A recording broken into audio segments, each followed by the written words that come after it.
Good evening. Hello. Welcome again to Porter Square Books Good Night Story. I'm Shana, and tonight I am going to be reading to you from a book called The Girl Who Drank the Moon by Kelly Barnhill. This is a wonderful middle grade novel, beautiful fantasy. I hope you'll all enjoy it. Let's get started. It's a staff favorite. All right, Chapter 1, in which a story is told. Yes, there is a witch in the woods. There has always been a witch. Will you stop your fidgeting for once? My stars. I have never seen such a fidgety child. No, sweetheart, I haven't seen her. No one has, not for ages. We've taken steps so that we will never see her. Terrible steps. Don't make me say it. You already know anyway. Oh, I don't know, darling. No one knows why she wants children. We don't know why she insists that it must always be the very youngest among us. It's not as though we could just ask her. She hasn't been seen. We make sure that she will not be seen. Of course she exists. What a question! Look at the woods, so dangerous. Poisonous smoke and sinkholes and boiling geysers and terrible dangers every which way. Do you think it is so by accident? Rubbish. It was the witch. And if we don't do as she says, what will become of us? You really need me to explain it? I'd rather not. Oh, hush now, don't cry. It's not as though the Council of Elders is coming for you, now is it? You're far too old. From our family? Yes, dearest. Ever so long ago, before you were born. He was a beautiful boy. Now finish your supper and see to your chores. We'll all be up early tomorrow. The day of sacrifice waits for no one, and we must all be present to thank the child who will save us for one more year. Your brother? How could I fight for him? If I had, the witch would have killed us all, and then where would we be? Sacrifice one, or sacrifice all. That is the way of the world. We couldn't change it if we tried. Enough questions. Off with you, you fool child. 2. In which an unfortunate woman goes quite mad. Grand Elder Garland took his time that morning. The day of sacrifice only came once a year, after all, and he liked to look his best during the sober procession to the cursed house and during the somber retreat. He encouraged the other elders to do the same. It was important to give the populace a show. He carefully dabbed rouge on his sagging cheeks and lined his eyes with thick streaks of kohl. He checked his teeth in the mirror, ensuring that they were free of debris or goop. He loved that mirror. It was the only one in the protectorate. Nothing gave Garland more pleasure than the possession of a thing that was unique unto him. He liked being special.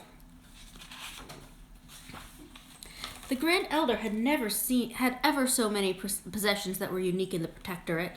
It was one of the perks of the job. The protectorate, called the Cattail Kingdom by some, and the City of Sorrows by others, was sandwiched between a treacherous forest on one side and an enormous bog on the other.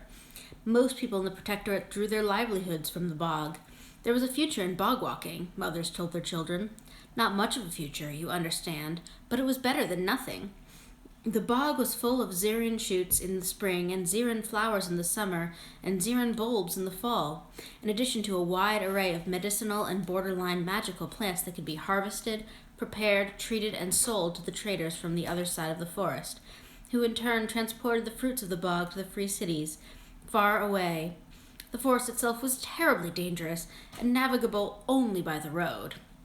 And the elders owned the road. Which is to say that Grand Elder Garland owned the road, and the other elders had their cut. The elders owned the bog, too, and the orchards, and the houses, and the market squares, even the garden plots.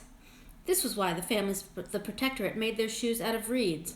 This was why, in lean times, they fed their children the thick, rich broth of the bog, hoping that the bog would make them strong. This is why the elders and their families grew big and strong and rosy-cheeked on beef and butter and beer. The door knocked. "Enter," Grand Elder Garland mumbled as he adjusted the drape of his robe. It was Antane, his nephew, an elder in training, but only because Garland, in a moment of weakness, that promised the ridiculous boy's more ridiculous mother. But that was unkind.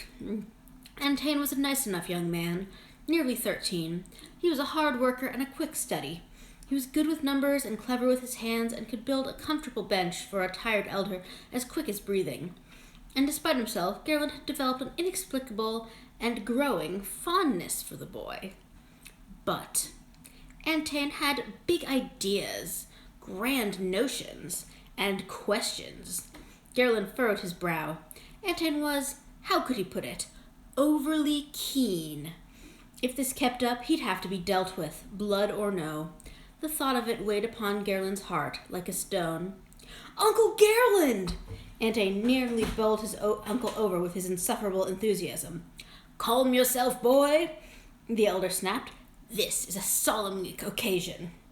The boy calmed visibly, his eager, dog-like face tilted toward the ground.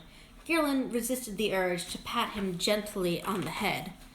I have been sent, Antain continued in a mostly soft voice, to tell you that the other elders are ready, and all the populace waits along the road. Everyone is accounted for. Each one? There are no shirkers? After last year, I doubt there ever will be again, Antain said with a shudder.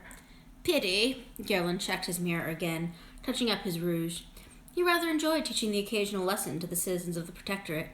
It clarified things. Well, nephew, he said with an artful swish of his robes, one that had taken him over a decade to perfect, let us be off. That baby isn't going to sacrifice itself after all. And he flowed into the street with Antain stumbling at his heels. Normally, the day of sacrifice came and went with all the pomp and gravity that it ought. The children were given over without protest, their numb families mourned in silence, with pots of stew and nourishing foods heaped into their kitchens, while the comforting arms of neighbors circled around them to ease their bereavement. Normally, no one broke the rules. But not this time.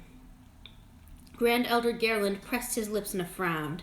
He could hear the mothers howling before the procession turned onto the final street. The citizens began to shift uncomfortably where they stood. When they arrived at the family's house, an astonishing sight met the council of elders. A man with a scratched-up face and a swollen lower lip and bloody bald spots across his skull where his hair had been torn out in clumps met them at the door. But his tongue went instinctively to the gap where a tooth had just recently been. He sucked in his lips and attempted to bow instead. I am sorry, sirs, said the man, the father presumably. I don't know what's gotten into her. It's like she's gone mad. From the rafters above them, a woman screeched and howled as the elders entered the house. Her shiny black hair flew about her head like a nest of long, writhing snakes. She hissed and spat like a cornered animal. She clung to the ceiling beams with one arm and one leg, while holding a baby tightly against her breast with the other arm. Get out, she screamed. You cannot have her. I spit on your faces and curse your names. Leave my home at once, or I shall tear out your eyes and throw them to the crows. The elders stared at her, open-mouthed. They couldn't believe it. No one fought for a doomed child. It simply wasn't done. Antain alone began to cry. He did his best to hide it from the adults in the room. Gerland, thinking fast, affixed a kindly expression to his craggy face. He turned his palms toward the mother to show her that he meant no harm. He gritted his teeth behind his smile. All this kindness was nearly killing him. The mother made a guttural, We are not taking her at all, my poor misguided girl, Gerland said in his most patient voice. The witch is taking her. We're simply doing as we're told. The mother made a guttural sound deep in her chest, like an angry bear. Gerland laid his hand on the shoulders of the perplexed husband and gave a gentle squeeze. It appears, my good fellow, that you are right. Your wife has gone mad. He did his best to cover his rage with a facade of concern. A rare case, of course, but not without precedent. We respond with compassion. She needs care, not blame. Liar! The woman spat. The child began to cry, and the woman climbed even higher, putting each foot on a parallel rafter and bracing her back against the slope of the roof, trying to position herself in such a way that she could remain out of reach while she nursed the baby. The child calmed instantly. If you take her, she said with a growl, I will find her. I will find her, and I will take her back. You see if I won't. And face the witch? Gerlin laughed. All on your own? Oh, you pathetic lost soul.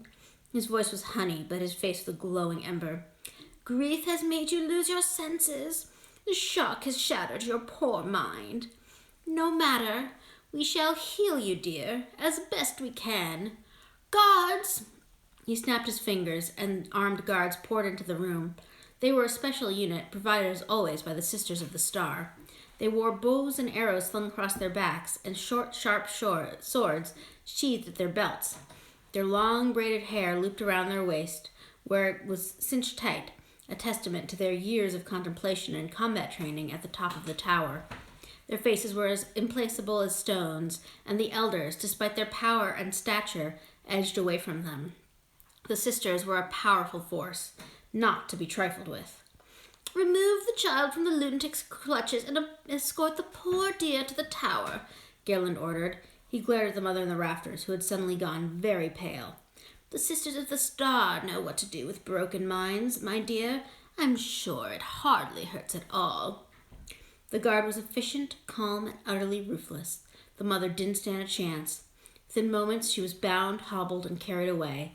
Her howls echoed through the silent town, ending suddenly when the tower's great wooden doors slammed shut, locking her inside. The baby, on the other hand, once transferred into the arms of the Grand Elder, whimpered briefly and then turned her attention to the sagging face in front of her, all wobbles and creases and folds. She had a solemn look to her, calm, skeptical, and intense, making it difficult for Gerlin to look away. She had black curls and black eyes, luminous skin, like polished amber. In the center of her forehead, she had a birthmark in the shape of a crescent moon. The mother had a similar mark. Common lore insisted that such people were special. Gerlin disliked lore as a general rule. He certainly disliked it when the citizens of Protectorate had gotten into their head to think themselves better than they were. He deepened his frown and leaned in close, wrinkling his brow. The baby stuck out her tongue. Horrible child, Gerlin thought. Gentlemen, he said, with all the ceremony he could muster, it is time. The baby chose this particular moment to let loose a large, warm, wet stain across the front of Gerlin's robes. He pretended not to notice, but inwardly he fumed. She had done it on purpose. He was sure of it. What a revolting baby! The procession was, as usual, somber, slow, and insufferably plodding. Gerlin felt he might go mad with impatience. Once the Protectorate's gates closed behind them, though, and the citizens returned to their melancholy broods of children, to their drab little homes, the elders quickened their pace. But why are we running, Uncle? Antane asked. Hush, boy, Gerlin hissed, and keep up. No one liked being in the forest, away from the road, not even the elders, not even Gerland. The area just outside the Protectorate walls was safe enough, in theory, but everyone knew someone who had accidentally wandered too far and fell into a sinkhole, or stepped into a mud pot, boiling off most of their skin, or wandered into a swale where the air was bad and never returned. The forest was dangerous. They followed a winding trail to a small hollow surrounded by 5 ancient trees known as the Witches' Handmaidens. Or 6. Didn't it used to be 5? Gerlin glared at the trees, counted them again, and shook his head. There were 6. No matter. The forest was just getting to him. Those trees were almost as old as the world, after all. The space inside the ring of trees was mossy and soft, and the elders laid the child upon it, doing their best not to look at her. They had turned their backs on the baby and started to hurry away when their youngest member cleared his throat. So we just leave her here? Antane asked. That's how it's done? Yes, nephew, Gerlin said. That's how it's done. He felt a sudden wave of fatigue setting on his shoulders like an ox's yoke. He felt his spine start to sag. Antane pinched his neck, a nervous habit that he couldn't break. Shouldn't we wait for the witch to arrive? The elders fell into an uncomfortable silence. Come again? Elder Raspin, the most decrepit of the elders, asked. Well, surely, Antane's voice trailed off.